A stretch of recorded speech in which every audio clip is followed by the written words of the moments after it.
Hello friends, welcome to SSC coaching centre. दोस्तों, आज की वीडियो में बात करेंगे अनुपात समानुपात के प्रश्नों की, और ये प्रश्न परीक्षाओं में पूछे गए हैं, तो आप इस वीडियो को अंत तक देखते रहिए।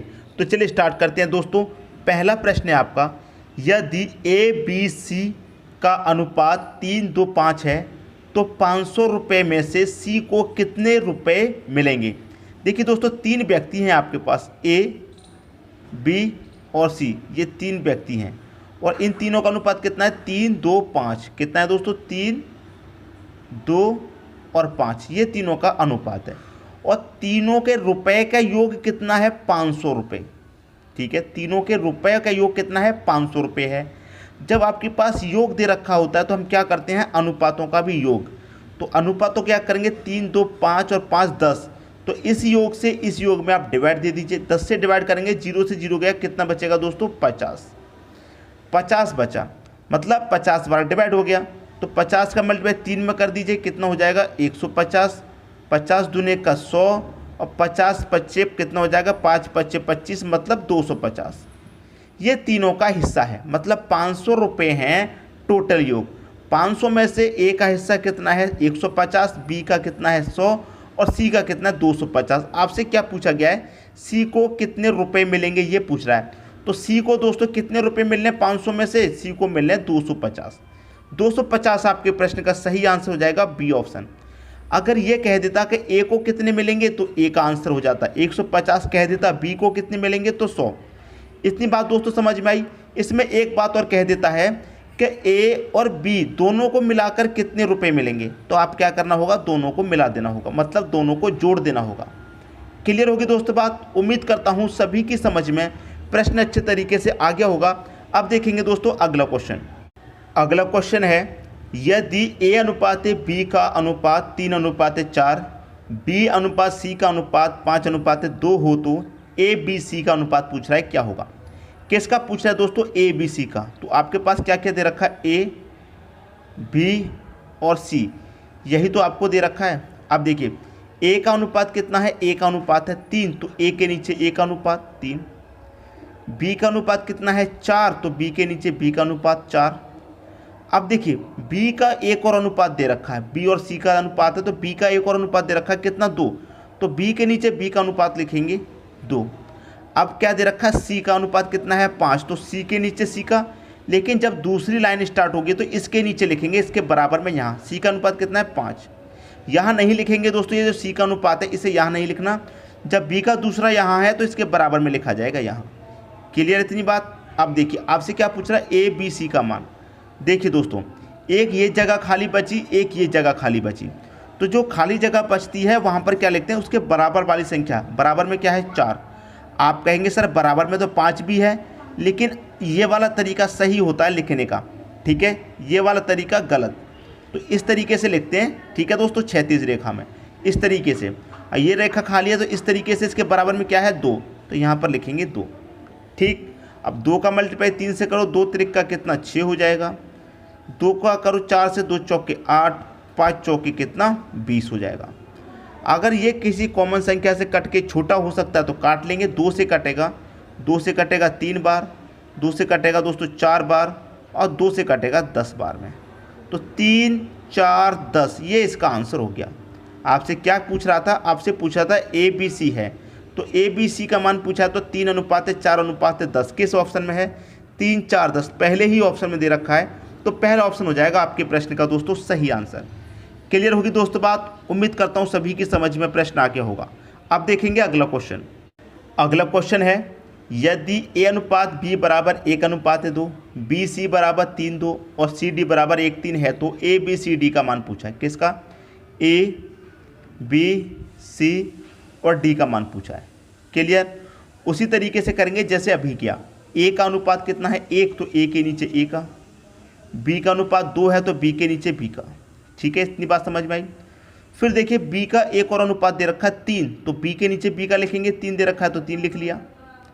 अब सी का अनुपात दे रखा है 2, तो सी के नीचे सी का लिखेंगे, लेकिन यहाँ नहीं लिखेंगे, यहाँ जब दूसरी लाइन स्टार्ट होगी तो उसी में लिखेंगे 2। ठीक है, ये लिख लिया। अब देखिए आगे बढ़ेंगे, सी का एक और अनुपात दे रखा है दोस्तों कितना 1, तो सी के नीचे सी का लिखेंगे, पहले सी का 2 था, अब सी का कितना है दोस्तों 1, तो सी के नीचे सी का लिख लिया, क्लियर, 1 है। और डी का कितना दे रखा है 3, तो डी के नीचे डी का, लेकिन जब ये वाली लाइन स्टार्ट होगी तो इसके सामने लिखेंगे 3, लिख लिया। अब देखिए सभी को सॉल्व करेंगे, आंसर आ जाएगा। लेकिन यहाँ पर जो खाली जगह बची है पहले उनको भर लीजिए, क्लियर, जो खाली जगह बची है उनको भर लीजिए। खाली जगह यहाँ पर भी है, यहाँ पर। अब मैंने क्या बताया, उसके बराबर वाली संख्या भरते हैं, तो यहाँ बराबर में क्या है 2, तो 2 भर लेंगे। यहाँ खाली है, इसके बराबर में 2 है तो 2, यहाँ खाली है, इसके बराबर में 2 है तो 2, ये खाली है, इसके बराबर में 3, ये खाली है, इसके बराबर में 1 है तो 1 ले लेंगे, ये खाली है, इसके बराबर में 1 तो 1। उम्मीद करता हूँ सभी को बहुत अच्छे से समझ में आ रहा होगा। अब वही तरीका मल्टीप्लाई कर दीजिए, 1 का 3 में 3, 3 1 कम 3, ठीक है, 1 का 3 में 3, 3 दूने का 6, 1 दूने का 2, 2 दूने का 4, 3 दूने का 6, 6 दूने का 12, तो 3 6 4 12 किस ऑप्शन में है, 3 6 4 12, 4 नहीं है, 3 6 भी नहीं है, 3 6 4 12, डी ऑप्शन आपके मैच कर रहा है। यही हो जाएगा दोस्तों आपके क्वेश्चन का सही आंसर। मैं उम्मीद करता हूँ सभी को प्रश्न बहुत अच्छे तरीके से दोस्तों समझ में आ गया होगा। अब देखेंगे अगला क्वेश्चन।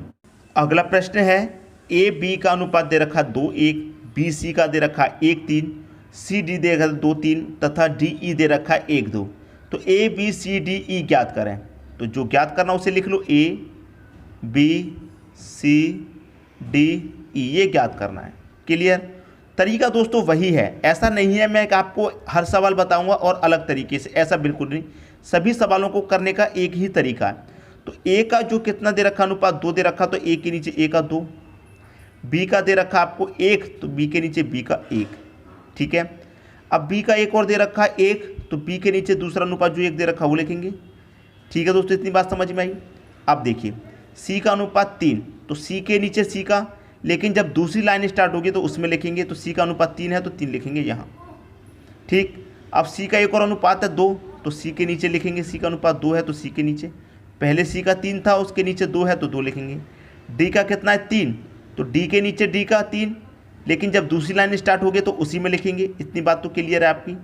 अब देखिए डी का अनुपात दे रखा है 1, तो डी का अनुपात 1 है, पहले 3 था यहाँ पर डी का अनुपात, अब डी का अनुपात 1 है तो डी के नीचे डी का लिखेंगे 1, क्लियर है इतनी बात। अब देखिए ई का अनुपात कितना दे रखा है, ई का दे रखा है 2, ये लाइन स्टार्ट हो गई तो यहाँ पर लिखेंगे ई का अनुपात। बस इसी को दोस्तों सॉल्व कर लेंगे, आंसर आ जाएगा। सबसे पहले तो ये कीजिए, जब बराबर वाली संख्या खाली है तो उसे लिखेंगे। ये खाली है, इसके बराबर में 1 है तो 1 लिख लो, ये खाली है, इसके बराबर में 1 तो 1, ये खाली है, इसके बराबर में 1 तो 1, ठीक है। अब ये खाली है, इसके बराबर में 3 है तो 3, ये खाली है, इसके बराबर में 3, ये खाली है, इसके बराबर में 3, ठीक। अब ये खाली है, इसके बराबर में क्या है 1 तो 1 लिख लीजिए, ये खाली है, इसके बराबर में 1 है, और ये खाली है, इसके बराबर में क्या है दोस्तों 1, ये खाली इसके बराबर में 2, ये खाली इसके बराबर में 2, ये खाली इसके बराबर में 1। सबकी समझ में आ गया। अब इसका क्या करना, वही मल्टीप्लाई कर लीजिए, ऊपर आपका आंसर आ जाएगा। 1 का 2 में 2, 2 1 कम 2, 2 दूने का 4, ठीक है, 4 आ गया। अब देखिए पहले ये कर लीजिए कि पहले वाला मतलब ए का जो मान है 4, कितने ऑप्शन ऐसे हैं जिनमें पहले नंबर पे 4, तो 2 ही ऑप्शन है, ठीक है। आगे चेक करते हैं, 1 का 2 में 2, 2 1 कम 2, 2 1 कम 2, तो 4 के बाद 2 में किस में दे रखा है, एक ही ऑप्शन ऐसा देखिए, इसमें 4 के बाद 3 है, इसमें 4 के बाद 2 है, तो एक ही ऑप्शन ऐसा है जिसमें 4 के बाद 2 आ रहा है, 4 के बाद 2, वही हमारा सही आंसर हो जाएगा। आगे पूरा सवाल करने की कोई ज़रूरत नहीं है, ठीक है दोस्तों। इससे क्या होता है कि हमारा समय बच जाता है, इससे ये होता है हमें पूरा सवाल करेंगे आंसर तो सेम आएगा, लेकिन इससे क्या होता है जब हम ऑप्शन को साथ में लेके चलते हैं तो हमारा क्या होता है, टाइम बच जाता है। हमें पता चल गया यहाँ ये इतना हमने सवाल किया, इतने में ही पता चल गया हमारा आंसर ये है, तो हम पूरा करके समय क्यों खर्च करें, ये बात है, ठीक है। लेकिन करने को तो हम पूरा करेंगे। 1 का मल्टीप्लाई 2 में 2, 2 त्रिक का 6, 1 कम 6, ठीक है। यहाँ करो 1 त्रिक का 3, 3 त्रिक का 9, 9 में 1 जोड़ेंगे कितना हो जाएगा दोस्तों, 3 त्रिक का 1 त्रिक का 3, 3 त्रिक का 9, 9 1 कम 9, 9 आएगा यहाँ पर। 2 त्रिक का 6, 6 त्रिक का 18, 18 1 कम 18।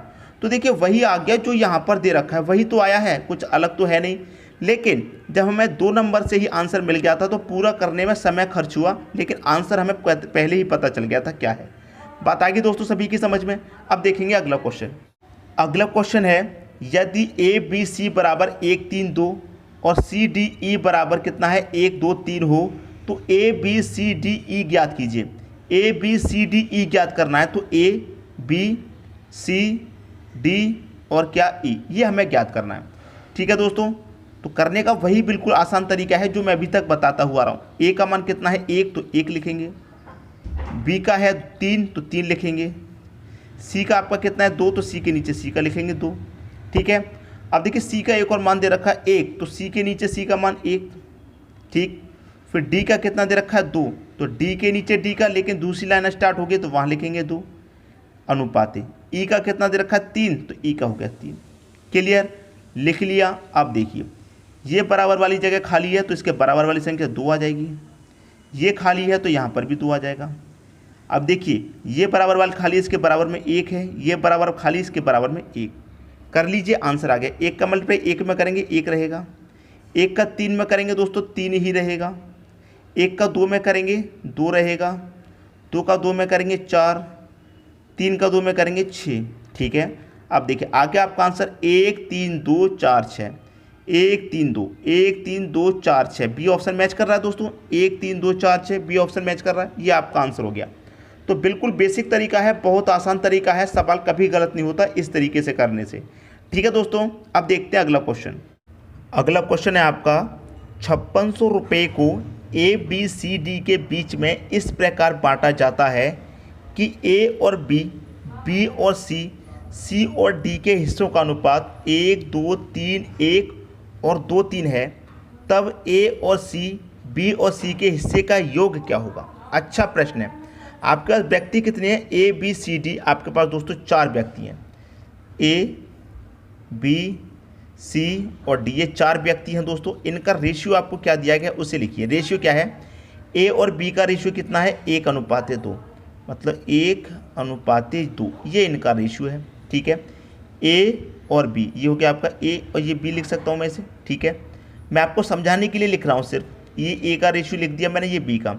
फिर दे रखा बी और सी का रेशियो, किस किस का दे रखा, बी और सी का।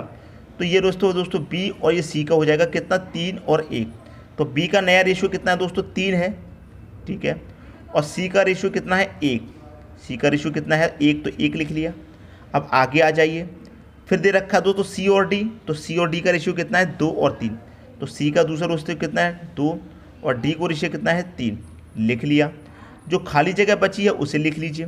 देखिए यहाँ पर खाली जगह बची है दोस्तों, ये खाली जगह है, रेशियो नहीं है यहाँ पर, तो 2 आ जाएगा यहाँ पर खाली जगह में। ये खाली जगह है तो यहाँ पे भी 2, ये खाली जगह यहाँ पर 1 आ जाएगा। ठीक है, ये खाली जगह यहाँ पर 3, ये खाली जगह यहाँ पर 2, ये खाली जगह यहाँ पर 2, 2 त्रिक का 6 कम 6, 2 त्रिक का 6 दूने का 12, 2 1 कम 2 दूने का 4, 3 1 कम 3 दूने का 6। कटा के छोटा कर लीजिए, किस संख्या से कट रहा है, 2 से कटाएंगे 3 बार में, 2 से कटाएंगे दोस्तों 6 बार में, 2 से कटाएंगे 2 बार में, 2 से कटाएंगे 3 बार में। सभी का योग कितना हो जाएगा, 3 और 6 9, 9 और 2 11, 11 और 3 कितना, योग हो गया सभी का 14। और आपके पास रुपए का योग कितना है 5600, रुपए का योग कितना है 5600। जब आपके पास योग दिया जाए तो क्या करते हैं, अनुपातों का भी योग करते हैं, तो अनुपातों का योग कितना है 14, तो इस योग से इस योग में डिवाइड कर देंगे, कितनी बार जाएगा 14 चौके 56, 4 बार में, 2 जीरो है मतलब 400 बार में कट गया। अब आपसे क्या पूछ रहा है, ए और सी और बी और सी के हिस्से का योग, ए और सी, तो ए का रेशियो कितना है 3 और सी का कितना है 6, तो यहाँ पर जो 400 आया है इसका मल्टीप्लाई 3 से करेंगे तो 4 त्रिक का कितना हो जाएगा दोस्तों ये 12। ठीक है, और 2 जीरो मतलब 1200, ए का हो गया ये। और किसका पूछा, ए के साथ सी का, तो सी का रेशियो कितना, सी का रेशियो 2 है, तो देखिए 400 का मल्टीप्लाई 2 से करेंगे कितना हो जाएगा 800, तो 1200 और 800 कितना हो जाएगा, आप कहेंगे सर 2000। ठीक है, तो ए और सी का योग हमें पता चल गया 2000। अब 2000 दो ऑप्शन में दे रखा है तो अभी आंसर नहीं है, हमें दूसरा भी निकालना पड़ेगा बी और सी का। तो बी का रेशियो कितना है 6, तो 400 का मल्टीप्लाई 6 से कर दो, 4 6 कितना 24, 4 6 कितना हो जाएगा 24 और 2 जीरो मतलब 2400। और किसका पूछा, बी के साथ में सी का पूछा है, सी का रेशियो 2, 4 दूने का कितना हो जाएगा 8, मतलब 800 इसमें और जोड़ेंगे तो कितना हो जाएगा 3200, 2400 और ये 800 कितना हो जाएगा 3200, तो कितना हो जाएगा 2000 पहले था और इनका जोड़ लिया हमने बी और सी का, तो ये कितना हो गया, ये हो गया 3200। तो हमसे क्या पूछा था, ए और सी और बी और सी के हिस्से का योग कितना है 2000 और 3200, 2000 और 3200 सी ऑप्शन में है। ये आपकी क्वेश्चन का दोस्तों सही आंसर हो जाएगा। मैं उम्मीद करता हूँ सभी को प्रश्न अच्छे तरीके से दोस्तों समझ में आ गया होगा। क्लियर हुई बात। अब देखेंगे अगला क्वेश्चन। अगला क्वेश्चन है, कुल राशि को पुरुष और महिलाओं के अनुपात में 6:5 में बांटा जाता है। किस किस में? पुरुष और महिला। तो हम यहाँ पर पुरुष लिख लेते हैं, ठीक है, और यहाँ पर महिला। ठीक है दोस्तों, किस अनुपात में बांटा है? 6 और 5, 6:5 के अनुपात में बांटा जाता है। क्लियर। फिर उसके बाद कह रहा है कि उनकी आय का अनुपात कितना? 2:3। ये दोस्तों आय का अनुपात है 2:3। पूछ रहा है महिला, पुरुष और महिला की संख्याओं का अनुपात। संख्या का अनुपात पूछ रहा है दोस्तों। तो ऐसा प्रश्न आपको कभी भी मिले, कभी भी, करते क्या है, पुरुष और महिला का रेशो लिख लिया है, आय का भी रेशो लिख लिया है, क्रॉस मल्टीप्लाई कर दो। 3 6 कितना हो जाएगा? 18। ठीक है, 2 5 कितना हो जाएगा? 10। तो 18:10 हो गया। लेकिन ऑप्शन में तो नहीं दे रखा है, लेकिन कटा के देख लीजिए, काट के छोटा हो जाएगा। तो 2 से कटेगा 9 बार, 2 से कटेगा 5 बार, तो 9:5 ये आपका आंसर हो गया। 9:5 डी ऑप्शन में दिखाई दे रहा है। तो डी ऑप्शन क्या हो जाएगा? आपके क्वेश्चन का दोस्तों सही आंसर हो जाएगा। मैं उम्मीद करता हूँ सभी को प्रश्न बहुत ही अच्छे तरीके से दोस्तों समझ में आ गया होगा। दोस्तों यदि वीडियो पसंद आया तो लाइक करें और दोस्तों में भी शेयर करें। यदि आपने हमारे चैनल को अभी तक सब्सक्राइब नहीं किया है तो कर लीजिए और बेल आइकन का बटन भी दबा दीजिए दोस्तों। धन्यवाद।